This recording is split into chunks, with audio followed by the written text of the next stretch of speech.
राधे राधे दोस्तों, स्वागत है आप सभी का राधा रानी के छोटे से यूट्यूब चैनल पर। उम्मीद है मुझे आप सभी बहुत अच्छे होंगे और मैं भी बिल्कुल अच्छी हूँ। दोस्तों, आज हम बात करने जा रहे हैं देवउठनी एकादशी की। आप सभी को पता है भगवान विष्णु 4 महीने, जिसको चतुर्मास कहा जाता है, 4 महीने की निद्रा और विराम अवस्था में होते हैं और फाइनली 4 महीने बाद जाकर वह उठते हैं, तो जिसको हम कहते हैं देव उठान एकादशी। तो साल 2025 में जो देव उठान एकादशी है वह रहेगी 1 नवंबर को। 1 नवंबर को देव उठान एकादशी सुबह 9:11 से 2 नवंबर को सुबह 7:31 पर समाप्त हो जाएगी। तो इस दौरान उदय तिथि के हिसाब से जो व्रत रखा जाएगा वह 1 नवंबर को ही रखा जाएगा। लेकिन इस समय जो है एक विशेष पर्व मनाया जाता है, जब भगवान विष्णु के शालिग्राम स्वरूप से और माता लक्ष्मी की तुलसी माता के रूप में शादी की जाती है। तो जो विवाह उत्सव रहेगा वो हम बनाते हैं 2 नवंबर को, कार्तिक महीने के शुक्ल पक्ष की द्वादशी को।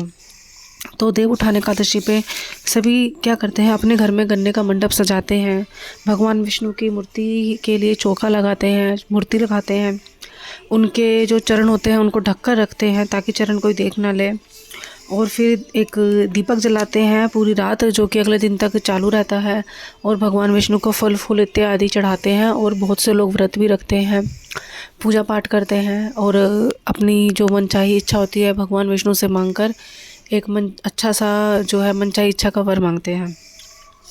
तो दोस्तों, जैसे कि आप सभी को बताया मैंने कि देव उठनी एकादशी के दिन हम तुलसी माता का विवाह भी करते हैं। तो तुलसी माता का जो विवाह होता है उस दिन क्या करते हैं लोग अपने घर में, जैसे किसी के घर में शालिग्राम भगवान होते हैं, तुलसी माता होती है, उनके पूर्ण रूप से विवाह किया जाता है। विवाह की जो तारीख रहेगी तुलसी विवाह की वह रहेगी 2 नवंबर को। सनातन धर्म में जो है तुलसी का पौधा बहुत ही पवित्र माना जाता है। तुलसी माता को लक्ष्मी माता का रूप माना जाता है, जिसके अंदर धन, संपदा, समृद्धि, हर चीज़ का वास होता है। यदि हम कार्तिक महीने में और पूरे वर्ष भर तुलसी माता की पूजा करते हैं और प्रदोष काल में तुलसी माता के आगे दिया जलाते हैं, तो हमारे घर के जीवन में जो है कभी धन संपदा की कमी नहीं होती, सुख शांति बनी रहती है।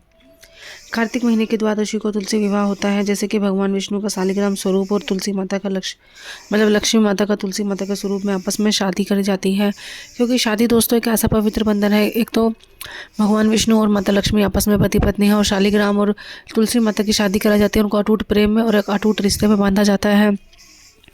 और जो इस साल द्वादशी के दिन तुलसी विवाह का जो तिथि समाप्त शुरू होएगी वह होगी सुबह 7:31 से, जिस द्वादशी तिथि का समापन होएगा 5:07 3 नवंबर को, अगले दिन यानी कि। तो 2 नवंबर को हम ये धार्मिक जो विवाह है इसका कार्य पूरा करेंगे। इसमें आप सभी को पूरी विवाह व्यवस्था वैसे ही करना होता है जैसे कि घर में कोई बच्चों का, बेटा का या बेटी का विवाह होता है।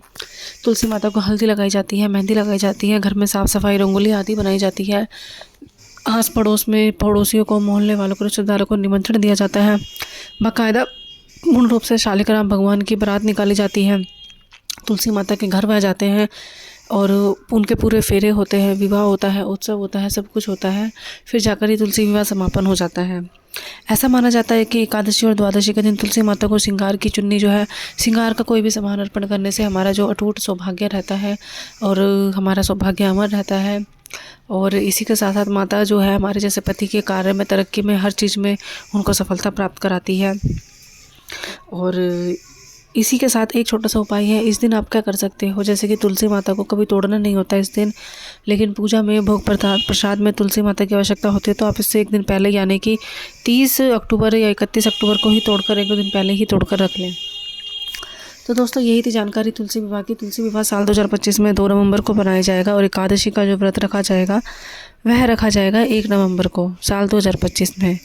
तो इसी तरीके के कंटेंट मैं आपके लिए लेकर आती रहती हूँ। अगर आपको मेरी वीडियो अच्छी लगे तो मेरे चैनल को सब्सक्राइब कीजिएगा, वीडियो को लाइक कीजिएगा। मिलते